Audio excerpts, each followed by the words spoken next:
રાજકોટના સોની બજાર દિવાનપરામાં મોડી રાત્રે આગ લાગી। શ્રીહરિ કોમ્પ્લેક્સમાં 5મા માળે આગ ભભૂકી હતી। એક બંગાળી કારીગરનું મૃત્યુ થયું છે, જ્યારે એક ઈજાગ્રસ્ત થતા તેને સારવાર હેઠળ ખસેડવામાં આવ્યો। ફાયર બ્રિગેડે આગ પર કાબુ મેળવ્યો। શોર્ટ સર્કિટને કારણે આગ લાગી હોવાનું પ્રાથમિક અનુમાન વ્યક્ત કરવામાં આવ્યું છે। સોની કામ માટે દુકાનમાં ગેસ સિલિન્ડર હતું, જેને કારણે આગે વિકરાળ સ્વરૂપ ધારણ કર્યું।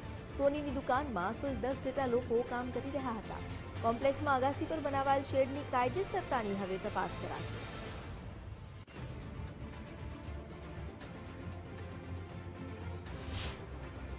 આ દીવાનપરા શેરી નંબર 10 માં શ્રીહરિ કોમ્પ્લેક્સ છે, જે કોમર્શિયલ કોમ્પ્લેક્સ છે। એની અંદર સોના ચાંદીનું કામકાજ ચાલતું હોય છે।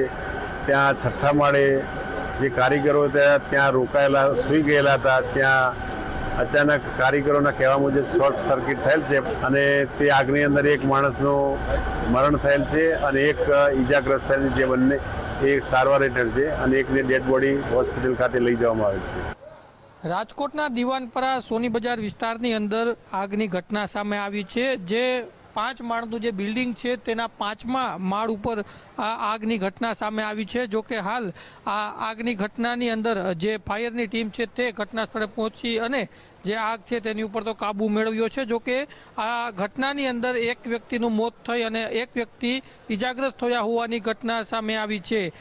જે પ્રાથમિક કારણ છે તે શોર્ટ સર્કિટ છે તેવી પણ પ્રાથમિક વિગત સામે આવી છે કે શોર્ટ સર્કિટ થવાને લીધે આ આગની ઘટના છે તે બની હતી। શ્રીહરિ નામનું આ કોમ્પ્લેક્સ છે કે જેમાં આ આગની ઘટના છે તે બની હતી। જે સ્થાનિક પોલીસ છે તે પણ આ ઘટના સ્થળે પહોંચી હતી અને સાથોસાથ ફાયરની ટીમ છે તેમના દ્વારા આગ પર કાબુ મેળવવામાં આવ્યો છે। જો કે હવે સવાલ એ છે કે જે આ બિલ્ડિંગ છે તેના જે 5મા માળ ઉપર જે આ ડોમ ખડકી દેવામાં આવ્યું હતું, એ ડોમ છે તે ગેરકાયદેસર હોવાનું સામે આવી રહ્યું છે। ત્યારે જે બાંધકામ વિભાગ છે તેને લઈને પણ સવાલો અને એક ઊભા થઈ રહ્યા છે। જે પ્રાથમિક અનુમાન છે કે શોર્ટ સર્કિટના કારણે આ આગ છે તે લાગી હોય તેવું હાલ પ્રાથમિક જે તારણ છે તે સામે આવ્યું છે। જે દુકાનની અંદર આગ લાગી હતી ત્યાં 10 જેટલા જે લોકો છે, કારીગર છે તે સૂતા હતા અને તેમાંથી 9 જેટલા જે કારીગરો છે તે ત્યાંથી નાસી ગયા હતા, જ્યારે અન્ય એક જે કારીગર છે તેનું આ ઘટનાની અંદર મોત થયું છે। પીજીવીસીએલની ટીમ છે તેમના દ્વારા પણ અત્યારે જે કામગીરી છે તે કરવામાં આવી છે। શોર્ટ સર્કિટના લીધે જે પ્રાથમિક તારણ સામે આવ્યું છે કે આગ છે તે લાગી હતી। ખૂબ જ ગીચ વિસ્તાર છે, તેના લીધે ફાયરની ટીમ છે તેમને પણ અહીંયા આગ પર કાબૂ લેવા માટે ઘણો બધો મુશ્કેલીનો સામનો કરવો પડી રહ્યો હતો। જો કે હાલ સદનસીબે આગ કાબૂમાં લાગી છે, આગ છે તે કાબૂમાં આવી ગઈ છે, પરંતુ એક વ્યક્તિનું મોત પણ થયું છે। કેમેરા પર્સન દેવજી રંગાડિયા સાથે ગૌતમ બેડા, ગુજરાત ફર્સ્ટ, રાજકોટ।